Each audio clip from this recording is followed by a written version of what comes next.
ছাত্ৰ ছাত্ৰীসকল পোনপ্ৰথমে মোৰ ইউটিউব চেনেলটোলৈ তোমালোকক স্বাগতম জনাইছোঁ। আজি আমি শিকিম ক্লাছ 7 ছ'চিয়েল সায়েন্স অধ্যায় 3 পৃথিৱীৰ উপৰিভাগ আৰু ইয়াৰ পৰিৱৰ্তন। ইয়াৰ অনুশীলনীৰ সকলো প্ৰশ্ন বিষয়ে আমি আলোচনা কৰিম আৰু কিছুমান অতিৰিক্ত MCQ বিষয়ে আলোচনা কৰিম। গতিকে তোমালোকে ভিডিঅ'টো শেষলৈকে চাবা। অনুশীলনী 1 নম্বৰ প্ৰশ্নটো আছে তলত দিয়াবোৰৰ উত্তৰ লিখা।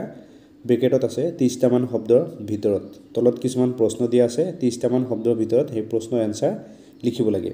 ক নম্বৰত আছে বায়ুমণ্ডল বুলিলে কি বুজা? এই এনসাৰ হ'ব আমাৰ পৃথিৱীৰ উপৰিভাগক বায়ুৰ যি এক আৱৰণে আৱৰি আছে তাক সাধাৰণ অৰ্থত বায়ুমণ্ডল বুলি কোৱা হয়। বায়ুত অক্সিজেন, নাইট্ৰজেন, কাৰ্বন ডাই অক্সাইড, হিলিয়াম, আৰ্গন, অজন, হাইড্ৰজেন গেছ আদি থাকে। ইয়াৰ উপৰিও বায়ুত ধূলিকণা আৰু ধোঁৱা মিহলি হৈ থাকে। খ নম্বৰ প্ৰশ্নটো আছে ফলকবোৰ এবছৰত কিমান চেণ্টিমিটাৰ গতিৰে লৰচৰ কৰে? ফলকবোৰ এবছৰত কিমান চেণ্টিমিটাৰ গতিৰে লৰচৰ কৰে? ইয়াৰ এনসাৰ হ'ব ফলকবোৰ এবছৰত 1ৰ পৰা 1.5 চেণ্টিমিটাৰ পৰ্যন্ত গতি কৰে বুলি বিজ্ঞানীসকলে ঠাৱৰ কৰিছে। এইটো হ'ব এই খ নম্বৰৰ এনসাৰ। গ নম্বৰ প্ৰশ্নটো আছে সাময়িক বতাহৰ বিষয়ে লিখা। এই উত্তৰ হ'ব দিনটোৰ বিভিন্ন সময়ত বতাহ বয়। সেইদৰে বছৰৰ বিভিন্ন ঋতুত বতাহ বলা দেখা যায়।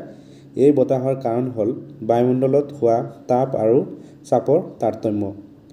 এনে তাৰতম্যৰ ফলত উচ্চ চাপ অঞ্চলৰ পৰা নিম্ন চাপ অঞ্চললৈ যি বতাহ বলে তাকে সাময়িক বতাহ বোলে। জল বতাহ, স্থল বতাহ, মৌচুমী বতাহ আদি সাময়িক বতাহ। এইটোৱে হ'ল ইয়াৰ এনসাৰ। ঘ নম্বৰ প্ৰশ্নটো আছে বালিস্তূপ কি? ইয়াৰ উত্তৰ হ'ব মৰুভূমিৰ কোনো কোনো অঞ্চলত বতাহৰ গতি কমি আহিলে ই কঢ়িয়াই অনা শিল বালিবোৰ জমা হৈ বালিস্তূপ সৃষ্টি কৰে, তাক বালিস্তূপ বোলে। এইটো হ'ব ইয়াৰ এনসাৰ। আমাৰ নেক্সট প্ৰশ্নটো আছে অশ্বক্ষুৰাকৃতিৰ হ্ৰদ কি? ইয়াৰ এনসাৰ হ'ব খৰালি কালত নদীৰ পানী কম থাকিলে এই ভাঁজে ভাঁজে নদী বৈ থাকে, কিন্তু বাৰিষা নদীৰ পানী বাঢ়িলে তেনে ভাঁজ এৰি নদী প্ৰচণ্ড শক্তিৰে পোনে পোনে ববলৈ ধৰে। নদীয়ে এৰি যোৱা ভাঁজটোৰ মুখত বালি জমা হৈ মূল নদীৰ পৰা বিচ্ছিন্ন হয় আৰু ভাঁজটো বিল বা হ্ৰদত পৰিণত হয়। ঘোঁৰাৰ খুৰাৰ আকৃতিৰ এনেকুৱা জলাশয়বোৰক অশ্বক্ষুৰাকৃতিৰ হ্ৰদ বোলে। এইটো হ'ব ইয়াৰ এনসাৰ। 2 নম্বৰ প্ৰশ্নটো আছে শুদ্ধ উত্তৰটোত ৰাইট চিন দিয়া। এটা প্ৰশ্ন দিয়া আছে তাৰ 3টা কৰি অপশ্যন দিয়া আছে, তাৰ ভিতৰত কোনটো শুদ্ধ হয় সেইটো আমাৰ ৰাইট চিন দিব কৈছে। তাৰ 1 নম্বৰত আছে তলৰ কোনবিধ গেছে আমাক সূৰ্যৰ অনিষ্টকাৰী ৰশ্মিৰ পৰা ৰক্ষা কৰে? অপশ্যন ক'ত আছে কাৰ্বন ডাই অক্সাইড, অপশ্যন খত আছে নাইট্ৰজেন, অপশ্যন ঘত আছে অজন। ইয়াৰ শুদ্ধ উত্তৰটো হ'ব অপশ্যন ঘ অজন। 2 নম্বৰ প্ৰশ্নটো আছে হিমবাহৰ অৱক্ষেপবোৰৰ নাম হ'ল অপশ্যন ক'ত আছে প্লাৱনভূমি, অপশ্যন খত আছে কাঠফুলাৰ দৰে শিলা, অপশ্যন ঘত আছে গ্ৰাব। ইয়াৰ শুদ্ধ উত্তৰটো হ'ব অপশ্যন গ গ্ৰাব। 3 নম্বৰ প্ৰশ্নটো আছে পানীৰ ৰূপত পৃথিৱীৰ পৰা অধক্ষেপণৰ নাম অপশ্যন ক'ত আছে বৰষুণ, অপশ্যন খত আছে মেঘ, অপশ্যন ঘত আছে বৰফ। ইয়াৰ শুদ্ধ উত্তৰটো হ'ব অপশ্যন ক বৰষুণ। 4 নম্বৰ প্ৰশ্নটো আছে কাঠফুলা আকৃতিৰ শিলা পোৱা ঠাই অপশ্যন ক'ত আছে মৰুভূমি, অপশ্যন খত আছে নদী উপত্যকা, অপশ্যন ঘত আছে প্লাৱনভূমি। ইয়াৰ শুদ্ধ উত্তৰটো হ'ব অপশ্যন ক মৰুভূমি। 5 নম্বৰ প্ৰশ্নটো আছে মানুহৰ বাবে বায়ুমণ্ডলৰ আটাইতকৈ গুৰুত্বপূৰ্ণ স্তৰটো হ'ল অপশ্যন ক'ত আছে মেছ'স্ফিয়াৰ, অপশ্যন খত আছে ষ্ট্ৰেট'স্ফিয়াৰ, অপশ্যন ঘত আছে ট্ৰপ'স্ফিয়াৰ। ইয়াৰ শুদ্ধ উত্তৰটো হ'ব অপশ্যন ঘ ট্ৰপ'স্ফিয়াৰ। 6 নম্বৰ প্ৰশ্নটো আছে অশ্বক্ষুৰাকৃতিৰ হ্ৰদ সৃষ্টি হোৱা ঠাই হিমবাহ অঞ্চল, অপশ্যন খত আছে নদী উপত্যকা, অপশ্যন ঘত আছে মৰুভূমি। ইয়াৰ শুদ্ধ উত্তৰটো হ'ব অপশ্যন খ নদী উপত্যকা। 3 নম্বৰ প্ৰশ্নটো আছে বাওঁফালৰ কথাখিনিৰ লগত সোঁফালৰ কথাখিনি মিলোৱা। এতিয়া বাওঁফাল আৰু সোঁফাল। বাওঁফালত ক নম্বৰত আছে বাণিজ্য বঁটা। এইটো সোঁফালৰ কাৰ লগত মিলিব আমাৰ মিলাব লাগিব। খ নম্বৰত আছে হিমবাহ। হিমবাহ সোঁফালৰ কোনটোৰ লগত মিলিব মিলাব লাগিব। ঘ নম্বৰত আছে লো ইয়াৰ কোনটোৰ লগত মিলিব সৰ্পিল গতি। সৰ্পিল গতি কাৰ লগত মিলিব ষ্ট্ৰেট'স্ফিয়াৰ। ইয়াৰ কাৰ লগত মিলিব এইটো আমি মিলাই লিখিব লাগিব। এতিয়া আমি বাওঁফালৰ লগত সোঁফাল মিলাই লিখিম। ক নম্বৰত আছে বাণিজ্য বঁটা। বাণিজ্য বঁটা মিলিব নিয়ত বঁটা। তাৰপিছত খত আছে হিমবাহ হিমবাহৰ লগত মিলিব বৰফৰ নদী তাৰপিছত ঘত আছে লোৰ লগত মিলিব স্থানীয় বতাহ তাৰপিছত ঘত আছে সৌৰপিল গতি মিলিব নদীৰ মধ্যাংশ আৰু মুত আছে ষ্টেট্ৰফিয়াৰ মিলিব ওজন স্তৰ লগত মিলিব ষ্টেট্ৰফিয়াৰ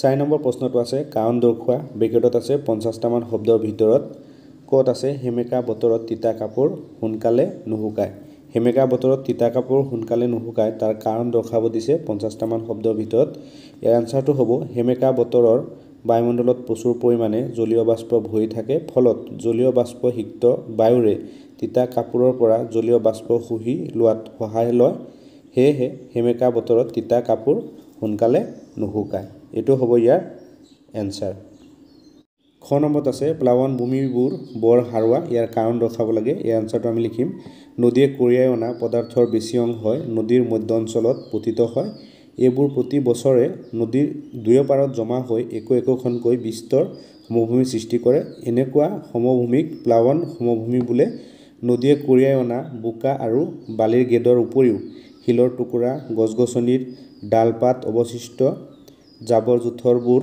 দুয়ো পাৰে জমা হৈ প্লাৱন ভূমিত মাটিত যথেষ্ট পলুৱা কৰে হে প্লাৱন ভূমিবোৰ বৰ হাৰুৱা এটো হ'ব ইয়াৰ এনসাৰ নেক্সট ঘ নম্বৰ প্ৰশ্নটো আছে মৰুভূমিত থকা কিছুমান শিলা কাঠফুলা আকৃতিৰ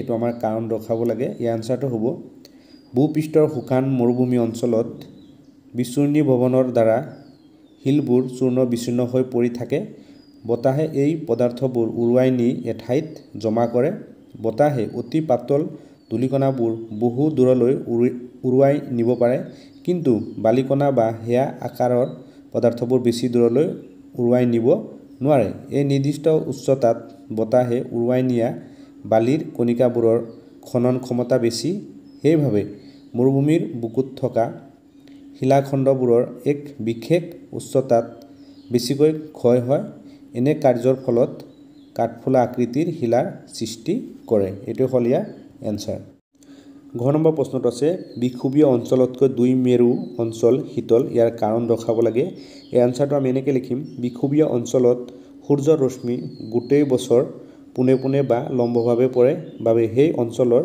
বায়ুমণ্ডলৰ উষ্ণতা সদায় বেছি আনহাতে বিক্ষুৱৰ পৰা দুই মেৰুৰ ফালে ক্ৰমে সূৰ্যৰ ৰশ্মি হেলনীয়া হৈ পৰে বাবে সেই অঞ্চলবোৰৰ বায়ুমণ্ডল শীতল ঋতুভেদেও পৃথিৱীৰ উপৰিভাগত উষ্ণতাৰ তাৰতম্য ঘটে যেতিয়াই যিখন ঠাই সূৰ্যৰ সন্মুখীন হয় তাত জহকাল আৰু সূৰ্যৰ পৰা আঁতৰি গলে সেই ঠাই শীতল হয় এটো হ'ল ইয়াৰ এনসাৰ এতিয়া আমি কিছুমান ইম্পৰ্টেন্ট এমসিকিউ বিষয় আলোচনা কৰিম এমসিকিউ মানে হ'ল মাল্টিপল চয়েস কোৱেশ্চন এটা কৰি প্ৰশ্ন দিয়া আছে আৰু তিনিটা অপচন দিয়া আছে ইয়াৰ পৰা কোনটো অপচন শুদ্ধ হয় হেতু আমি লিখিব লাগিব এক নম্বৰ প্ৰশ্নটো আছে পৃথিৱীৰ উপৰিভাগ অৰ্থাৎ ভূতত্ত্ব ইয়াৰ অপচন তিনিটা দিয়া আছে অপচন এ দিয়া আছে সমান অপচন বি দিয়া আছে অসমান অপচন সি দিয়া আছে ওপৰৰ এটা নহয় ইয়াৰ শুদ্ধ উত্তৰটো হ'ব অপচন বি অসমান তাৰমানে পৃথিৱীৰ উপৰিভাগ হ'ল অসমান 2 নম্বৰ প্ৰশ্নটো আছে উখুৰা মুখুৰা এটা ভূতত্ত্বক কেই ভাগত ভগাব পাৰি অপচন এ আছে 4 ভাগ অপচন বি আছে 2 ভাগ অপচন সি আছে এভাগ ইয়াৰ শুদ্ধ উত্তৰটো হ'ব অপচন বি 2 ভাগ 3 নম্বৰ প্ৰশ্নটো আছে মহাদেৱবোৰৰ উপৰি মহাসাগৰৰ তলি ভাগতো কি থকা দেখা যায় অপচন এ আছে পৰ্বত পাহাৰ অপচন বি আছে নদ নদী অপচন সি আছে ওপৰ এটা নহয় ইয়াৰ শুদ্ধ উত্তৰটো হ'ব অপচন এ পৰ্বত পাহাৰ 4 নম্বৰ প্ৰশ্নটো আছে পাহাৰতকৈ চাপৰ অত্তত থিয় হৈ থকা ওখ শিলাময় খণ্ডক কি বোলে অপচন এ আছে নদী অপচন বি আছে টিলা অপচন সি আছে ওপৰ এটা নহয় ইয়াৰ শুদ্ধ উত্তৰটো হ'ব অপচন এ টিলা 5 নম্বৰ প্ৰশ্নটো আছে ভাৰতৰ হিমালয় পৃথিৱীৰ ভিতৰত সৰ্বোচ্চ কি অপচন এ আছে পৰ্বত শ্ৰেণী অপচন বি আছে নদী অপচন সি আছে ওপৰ এটা নহয় ইয়াৰ শুদ্ধ উত্তৰটো হ'ব অপচন এ পৰ্বত শ্ৰেণী 6 নম্বৰ প্ৰশ্নটো আছে হিমালয় পৰ্বতৰ গড় উচ্চতা কিমান মিটাৰ অপচন এ আছে 6040 অপশন বিত আছে 7090, অপশন চিত আছে 6090। ইয়াৰ শুদ্ধ উত্তৰটো হ'ব অপশন চি 6090। 7 নম্বৰ প্ৰশ্নটো আছে বিস্তীৰ্ণ উচ্চভূমিক কি বোলা হয়? অপশন এত আছে মালভূমি, অপশন বিত আছে সমভূমি, অপশন চিত আছে ওপৰ এটাও নহয়। ইয়াৰ শুদ্ধ উত্তৰটো হ'ব অপশন এ মালভূমি। 8 নম্বৰ প্ৰশ্নটো আছে নদীয়ে গঠন কৰা উপত্যকা ইংৰাজী কি আখৰটোৰ নিচিনা? অপশন এত আছে জে, অপশন বিত আছে এ, অপশন চিত আছে ভি। ইয়াৰ শুদ্ধ উত্তৰটো হ'ব অপশন চি ভি। 9 নম্বৰ প্ৰশ্নটো আছে হিমবাহে সৃষ্টি কৰা উপত্যকা দেখিবলৈ ইংৰাজী কি আখৰটোৰ নিচিনা? অপশন এত আছে ইউ, অপশন বিত আছে আৰ, অপশন চিত আছে ডি। ইয়াৰ শুদ্ধ উত্তৰটো হ'ব অপশন এ ইউৰ নিচিনা।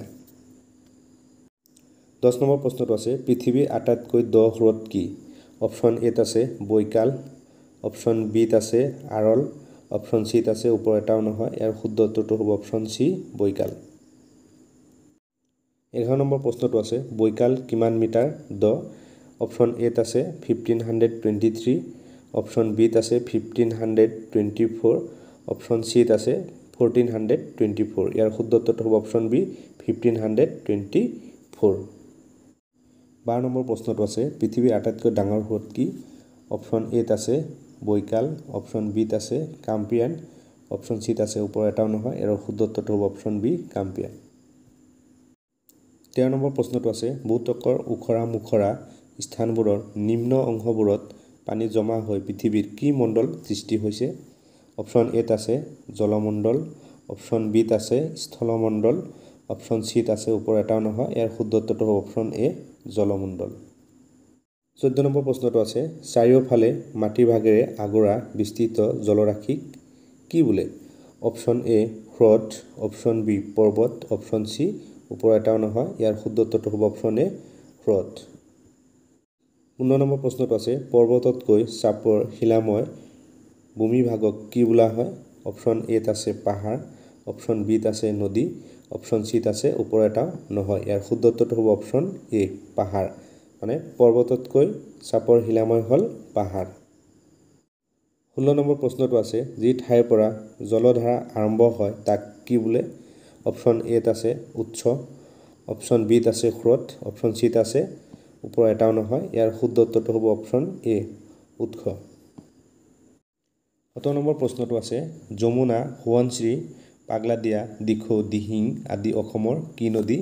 অপশন এত আছে উপনদী, অপশন বিত আছে নদী, অপশন চিত আছে ওপৰ এটাও নহয়। ইয়াৰ শুদ্ধ উত্তৰটো হ'ব অপশন এ উপনদী। 18 নম্বৰ প্ৰশ্নটো আছে কাম্পিয়ানৰ আয়তন কিমান বৰ্গ কিলোমিটাৰ?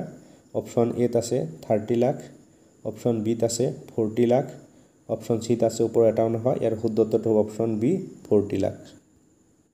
19 নম্বৰ প্ৰশ্নটো আছে ধৰা পৃষ্ঠৰ 7 ভাগৰ কিমান অংশই জলমণ্ডলে আৱৰি আছে? Option A 4, option B 5, option C 6। ইয়াৰ শুদ্ধ উত্তৰটো হ'ব অপশন বি 5। 20 নম্বৰ প্ৰশ্নটো আছে দুহাৰী পৰ্বত বা উচ্চভূমিৰ মাজৰ দীঘলীয়া নিম্ন সমতল ভূমিক কি বোলা হয়? অপশন এত আছে সমভূমি, অপশন বিত আছে উপত্যকা, অপশন চিত আছে ওপৰ এটাও নহয়। ইয়াৰ শুদ্ধ উত্তৰটো হ'ব অপশন বি উপত্যকা।